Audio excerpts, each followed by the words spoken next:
I took the overnight shift at the Sunoco off Route 9 because I needed the money, and because nobody else wanted it. The pay was almost double the day rate, and the manager said all I had to do was keep the coffee fresh, stock the coolers, and make sure nobody drove off without paying. He didn't mention anything else. I should have asked why the last person quit. The station sat about 200 yards back from the main road, connected by a cracked asphalt drive that curved through a thin strip of pine woods. During the day you could see the highway traffic, hear the trucks shifting gears as they climbed the grade. At night, the trees swallowed all of that.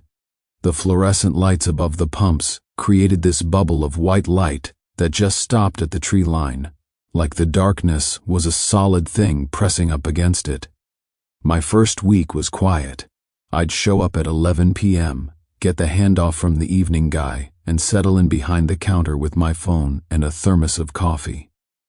The store was one of those older models, built in the 80s maybe, with that yellow linoleum floor and wood-paneled walls that had probably been there since day one.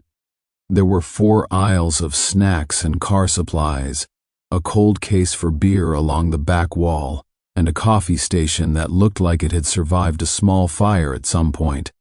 The whole place smelled like burnt coffee and pine sol and old cigarette smoke that had soaked into the walls before smoking indoors was banned. The registers faced the front windows, which gave me a clear view of the pumps and the parking lot and the woods beyond. There were 6 pumps total, arranged in 2 rows, and past them maybe 30 feet of empty asphalt before the tree line started. The trees were thick enough that you couldn't see far into them even during the day. At night they were just a solid wall of black. I got maybe 4 or 5 customers between 11 p.m. and 6 a.m. Usually truckers getting fuel, sometimes a cop stopping for coffee, occasionally someone who looked like they'd been driving too long and needed to stretch their legs. They'd come in, buy whatever they needed, and leave. Nobody talked much. I didn't mind. I've never been great with people anyway. It was my second week when I first noticed something off. I was restocking the cigarette rack behind the counter around 2 in the morning when I heard the door chime. I turned around expecting to see someone walking in, but the store was empty. The door was closed. I watched it for a minute, waiting to see if it would chime again, but nothing happened. I figured it was just a glitch in the sensor, maybe a bug flying through the beam. Old equipment does weird things. I went back to the cigarettes, and about 5 minutes later I heard it again. Same electronic chime, same empty store. This time I walked over to the door and tested it, pushing it open and closed a few times. The chime worked fine. I checked the sensor and didn't see anything blocking it. I stood there, looking out through the glass at the parking lot. The lights hummed above the pumps. A moth circled one of the fixtures. Nothing else moved. When I turned back toward the counter, I saw something in my peripheral vision, just at the edge of the front window. I snapped my head around, but there was nothing there. Just the reflection of the store interior in the glass, and beyond that the parking lot and the woods. I stood there for a long time looking at the tree line. The fluorescent lights only reached about halfway across the lot, so the woods started in this gradient of shadow, getting darker and darker until they were just black. I couldn't tell if something was standing there or if my eyes were playing tricks on me. I went back behind the counter and pulled up the security camera feeds on the old monitor we kept under the register. The system had 4 cameras, one covering the register area, one covering the aisles, one aimed at the front door, and one outside covering the pumps and parking lot. I cycled through them. Everything looked normal. Empty aisles, empty parking lot, empty woods. I watched for about 10 minutes and nothing moved except the moth circling the light. The rest of that shift passed without incident. When the morning guy came in at 6, I didn't mention the door chime. It seemed stupid in the daylight. It happened again 3 nights later. Same time, around 2 a.m. Door chime, empty store. Then again 10 minutes later. Then again, 4 times in the span of half an hour. Each time I checked the cameras and saw nothing. Each time I looked at the woods and felt like something was looking back. I started watching the tree line more carefully after that. I'd glance up from my phone every few minutes and scan the edge of the lot. Most of the time I saw nothing, but sometimes, maybe once or twice a night, I'd catch this sense of movement, like something had just stepped back behind a tree the moment before I looked. I could never see it directly. It was always in the corner of my vision, always gone when I turned my head. The door chimes became a regular thing. They'd start around 1 or 2 in the morning and continue on and off until 4 or 5, sometimes just once or twice, sometimes a dozen times. I stopped checking the cameras because they never showed anything. I stopped going to the door because there was never anyone there. I just started ignoring it. Then one night I was sweeping the aisles around 3 a.m. and I heard a sound from outside, not the door chime. Something else. A scraping sound, like something being dragged across asphalt. I stopped moving and listened. It came again, slow and deliberate. Scrape, pause, scrape, pause. It was coming from the direction of the pumps. I walked to the front windows and looked out. The parking lot was empty. The pumps stood silent under their lights. I couldn't see anything that would make that sound, but I could still hear it. Scrape, pause, scrape. It was moving, circling around from the pumps toward the side of the building, toward the dark area between the store and the woods where the dumpsters were kept. I went to the side window, the one that looked out toward the dumpsters, and pressed my face against the glass. The light from inside the store reflected back at me, and I had to cup my hands around my eyes to see past it. The dumpster area was mostly dark, just barely touched by the glow from the parking lot. I could see the dumpsters, the concrete pad they sat on, and beyond that the woods, closer here than at the front of the building. Something moved in the shadows between the dumpsters and the trees. I couldn't see it clearly. It was just a suggestion of movement, a shape that didn't quite match the surrounding darkness. It was tall, taller than a person should be, and it was still, not moving now, just standing there in the dark space between the light and the woods. I watched it for maybe 30 seconds. It didn't move. I didn't move. The scraping sound had stopped. The only sound was the hum of the fluorescent lights, and the quiet hiss of the air conditioning, and my own breathing, which had gotten faster without me noticing. Then it moved. Not toward me, but sideways, sliding back into the woods with this weird fluid motion that didn't look like walking. One moment it was there in the shadows, and the next moment it was gone, absorbed into the darkness between the trees. I stepped back from the window. My hands were shaking. I stood in the aisle for a long time, listening. The scraping sound didn't come back. The door didn't chime. Everything was quiet. I spent the rest of that shift behind the counter with all the lights on and my eyes locked on the security monitor. The outside camera showed nothing but empty parking lot and dark woods. I cycled through the feeds every few minutes. Nothing moved, nothing changed. When the sun started coming up around 5:30, I felt this overwhelming sense of relief, like I'd been holding my breath for hours. I thought about quitting. I thought about it seriously. But I needed the job, and I told myself I'd just seen a deer or a bear, something normal that had looked wrong because of the angle and the darkness and my own exhaustion. People see things when they're tired. Shadows take on shapes that aren't there. I convinced myself that's all it was, but I started noticing other things after that night, small things. The coffee maker would turn itself off even though I never touched it. Items on the shelves would be moved, just slightly, not enough that a customer would notice, but enough that I did. A can of soup moved from one shelf to the one below it. A bag of chips rotated backwards so the label faced the wrong way. Little things that could be explained by customers I didn't notice, or by me moving them and forgetting, or by gravity or air pressure, or any number of mundane causes. Except I was always alone in the store when these things happened. And the security footage never showed anyone moving them. I started checking the footage obsessively.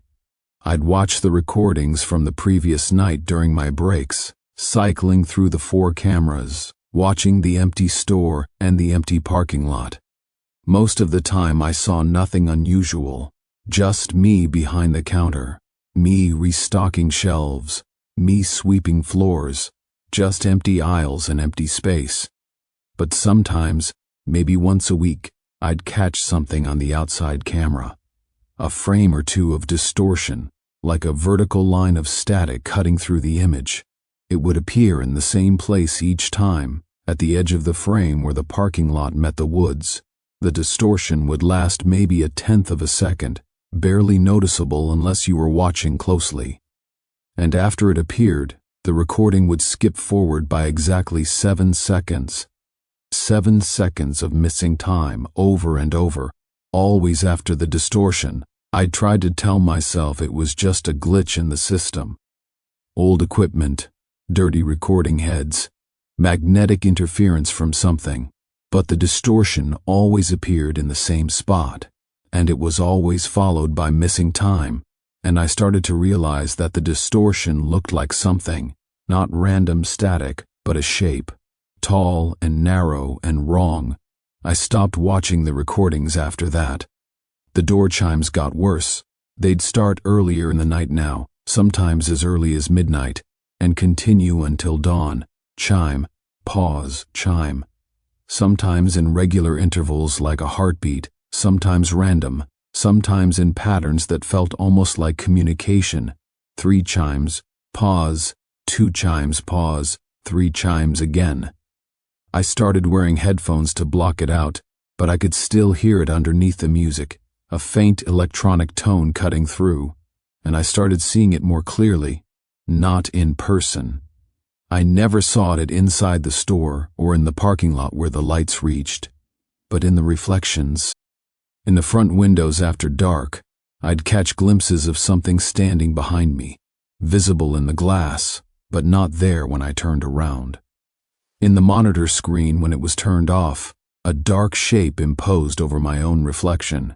In the side mirrors of cars at the pumps, a tall figure standing at the tree line, always just at the edge of the frame. I stopped looking at reflective surfaces. It was late October when things escalated. I'd been working the overnight shift for almost 3 months by then. The trees had lost most of their leaves, and the woods looked different, more open, less solid. I could see farther into them now, see the individual trunks and the spaces between. During the day this made them less threatening, more normal. At night it made them worse, because now I could see that the spaces between the trees weren't empty. I was behind the counter around 2:30 a.m. when I heard something hit the front window. A dull thud, like someone had thrown something soft against the glass. I looked up and saw a handprint on the window. A large handprint, fingers spread wide, pressed against the outside of the glass about 7 feet off the ground. Too high for a normal person to reach without standing on something. The print was fogged onto the glass like someone had pressed a warm hand against cold surface. As I watched, it faded slowly, the condensation evaporating, the outline of fingers getting fainter and fainter until it was gone. I walked to the window and looked at where the print had been. There was nothing outside, no ladder, no car someone could have stood on, nothing that would explain how someone reached that high. I looked down at the ground beneath the window. The asphalt was clean, no marks, no disturbance. I pressed my own hand against the glass to compare. My handprint appeared in condensation, but smaller, much smaller. And when I pulled my hand away, I saw another print appear next to mine, higher up, fingers longer and joints bent at wrong angles. I stepped back. The print faded. I stood there for a long time, watching the window, waiting to see if it would happen again. It didn't. But when I finally turned away, I saw in my peripheral vision that the print had reappeared, and this time it was on the inside of the glass. I ran to the bathroom and locked the door, and sat on the floor with my back against the wall and my phone in my hand, ready to call 911. I stayed there for maybe 20 minutes, listening to the quiet hum of the building, the distant sound of the coolers, the occasional car passing on the highway. When I finally came out, the store was empty and the windows were clear. I checked the security footage. The outside camera showed nothing approaching the window. The inside camera showed me walking to the window, pressing my hand against it, then backing away. And then, clear as day, a second handprint appearing on the inside of the glass, higher than mine, with no one there to make it. I watched the clip 3 times. Each time the print appeared at the exact same moment. Each time there was no explanation for it. I should have quit that night. I should have walked out and never come back. But I didn't. I can't explain why. Maybe it was the money. Maybe it was pride. Maybe it was something else, some part of me that needed to understand what was happening, that couldn't walk away from something unexplained. I kept working. The incidents increased. Footsteps on the roof, slow and deliberate, pacing back and forth above the drop ceiling. Scratching sounds inside the walls, moving from one end of the store to the other. The smell of something burning even though nothing was on fire. The temperature dropping suddenly, my breath visible in the air, the coolers working overtime to compensate for heat that wasn't there, and the figure in the woods became more bold. I'd see it standing at the tree line now, not hiding, just standing there watching the store. It was tall enough that its head was visible above the lower branches, even though it must have been 50 feet back in the woods. It didn't move much. Sometimes it would shift position, sliding from one spot to another with that weird fluid motion. Sometimes it would be gone for hours, and then suddenly be back, closer than before. The outside security camera captured it sometimes, just for a frame or two before the recording glitched and skipped forward. But those frames were enough. I saw its outline. I saw its proportions. I saw that it was not a person and not an animal and not anything I had words for. I started leaving the radio on during my shifts, tuned to an AM talk station, just to have human voices in the store with me. But around 3 or 4 in the morning, the signal would always start to break up, replaced by static, and underneath the static a sound that might have been breathing or might have been wind or might have been something else. I'd switch stations and find the same static, the same sound underneath. Eventually, I stopped using the radio. The handprints appeared more frequently. On the windows, on the glass door of the beer cooler, on the mirror in the bathroom. Always too high, always with fingers too long, always appearing when I wasn't looking directly at the surface. I stopped trying to clean them off. They'd just come back. Then one night in early November, I was restocking the cold case around 3 a.m. when I heard the front door open. The chime rang and I looked up expecting to see a customer, but the door was closed. I watched it for a moment and then went back to stocking. The chime rang again. I looked up. The door was opening slowly, swinging inward with no one pushing it. I put down the case of beer I was holding and walked toward the front of the store. The door stood halfway open, letting in the cold night air. I could see the parking lot through the opening, empty and quiet under the fluorescent lights. I reached out to close the door, and something moved in the darkness beyond the lights. It came forward into the edge of the light, just far enough that I could see its outline. It was tall, maybe 8 feet, maybe more. Its proportions were wrong. Arms too long, legs bent backward at the knee, head tilted at an angle that would break a human neck. It didn't have a face that I could make out, just a smooth dark surface where a face should be. It stood there at the edge of the light, perfectly still, and I stood in the doorway, also still, both of us watching each other. I could feel cold air coming off of it, colder than the November night, cold enough that frost was forming on the metal doorframe, under my hand. We stood like that for maybe 15 seconds, then it moved, not toward me but sideways, circling around the edge of the lighted area, keeping the same distance, moving with that fluid wrong motion. I turned to track it, my hand still on the door. It completed about a quarter circle, and then stopped again, still watching, still perfectly motionless except for that sense of wrongness that came off it in waves. I pulled the door closed and locked it. The deadbolt was old and stiff and it took me 3 tries to get it to catch. When I looked back out through the glass, the thing was gone. I checked the security monitor. The outside camera showed an empty parking lot. I cycled through the recording, going back frame by frame through the last minute. The door opened by itself. I appeared in frame, and where the thing had been standing there was just empty space, no figure, no distortion, nothing. Except in one frame, just one, there was a vertical line of static at the edge of the light, and in that static was a shape. I didn't sleep that day. I went home when my shift ended and sat in my apartment with all the lights on and my phone in my hand, thinking about calling the manager, thinking about quitting, thinking about what I'd even say. I couldn't explain what I'd seen. I didn't have evidence anyone would believe. The security footage showed nothing conclusive. The handprints could be faked. The door opening could be wind or a faulty latch. Everything had a normal explanation if you didn't see it yourself. I went back that night.